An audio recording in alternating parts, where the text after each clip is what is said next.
Dozens of people are searching for a missing hiker in the gorge. 21-year-old Riley Zickel set out on an overnight hike by himself. Colorado County Sheriff's Office is searching for a missing hiker on the Olympic Peninsula. John and Trevor Higgins, the father and son, were last seen Friday. They disappeared while hunting near Bear Camp Road above Agnes. 21-year-old Riley Zickel, the senior at Lewis and Clark College, disappeared. An emotional plea from friends of a woman who is missing right now in the Skamania County wilderness.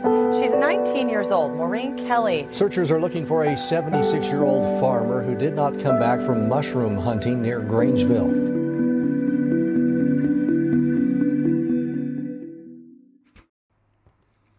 Hello, and welcome to the Pacific Northwest Missing Persons Project. I'm your host, Tanner Hoskins, co-founder of Pacific Northwest Bigfoot Search and founder and executive director here at Pacific Northwest Missing Persons Project, also known as PNWMPP.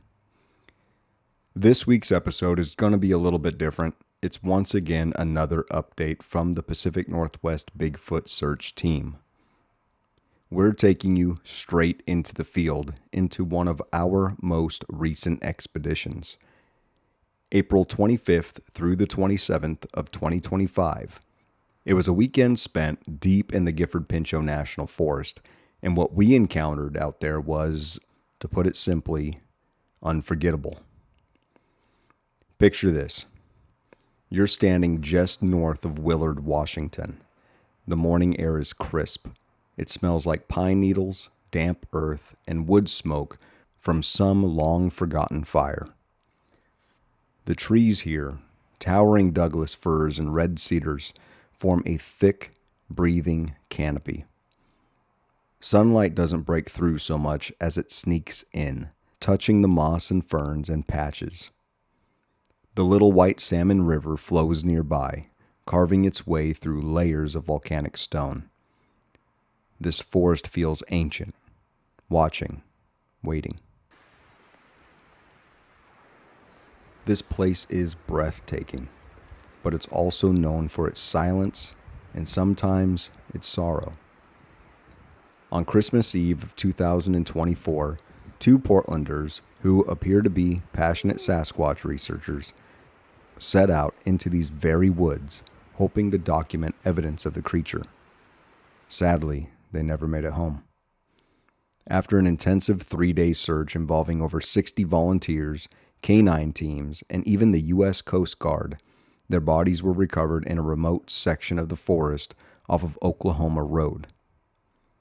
The cause of their death was deemed to be exposure, a tragic reminder of how unforgiving this terrain can be, especially during the cold, dark days of winter.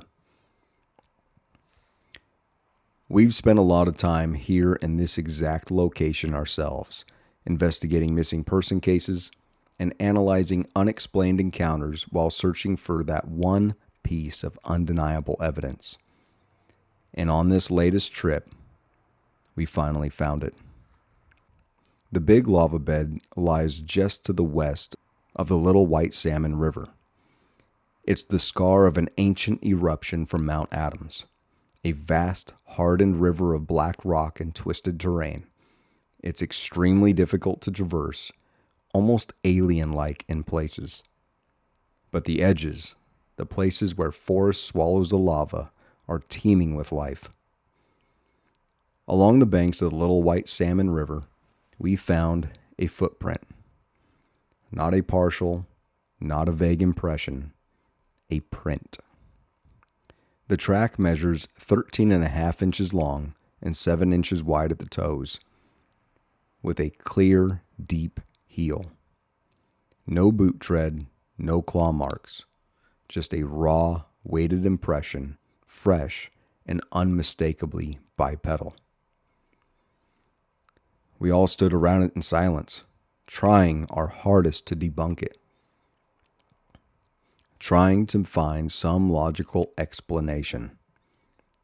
We tried to make it into a bear print, but we couldn't do it. It was not a black bear. If it was any bear out there, it would have had to have been a large, large grizzly. The more we examined it, the more convincing it became. I jogged back to my Jeep to grab plaster and water to cast it. Meanwhile, the rest of the team, Alberto, Kelly, and Rowan, our Littlefoot, who is a budding young Sasquatch researcher, scanned the rest of the area for more tracks. The ground told a story. Hoof prints, fresh scat, grazing marks. A small herd of elk had passed through, likely within the last 6 hours. The print we found? About the same time frame. What struck us most was the calm. The elk hadn't bolted or scattered. There was no torn ground, no broken branches, just slow, deliberate movement from the elk herd.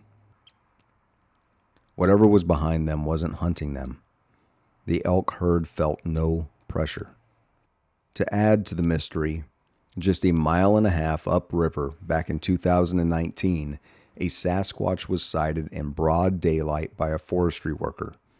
The witness described a large figure moving parallel to the same drainage system that we were camping beside.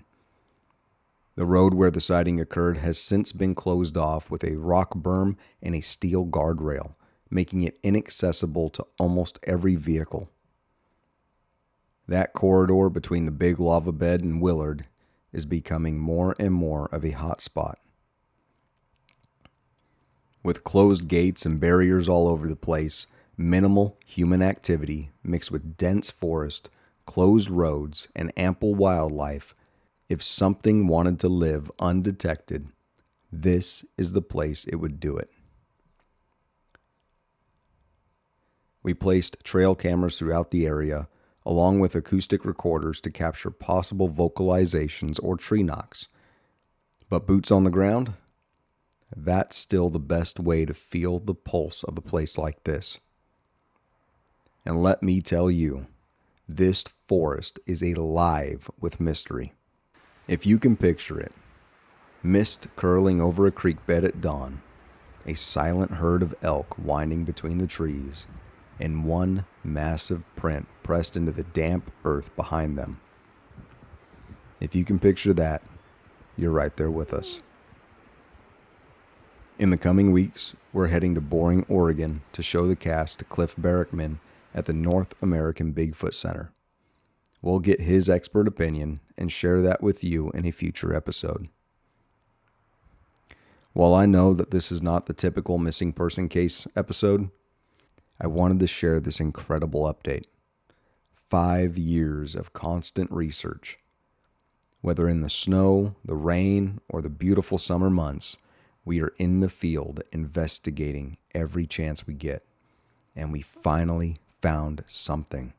If you're watching the YouTube video version of this podcast, you are seeing the print firsthand through a 3D scan and through the images we took. Let us know what you think. If you can debunk this, please let us know. Either post it in the comments or email us directly through our websites at either PNWBigfootSearch.com or PNWMPP.org. If you yourself are wanting to know what Sasquatch activity is in the area that you plan to recreate in, please visit www.bigfootmap.com or by downloading the app Bigfoot Map on Apple or the Google Play Store. Until next week, please become familiar with the missing person cases in the area that you plan to recreate in. You can do so through our website, www.pnwmpp.org. You never know when you might locate something that brings answers or closure to a grieving family.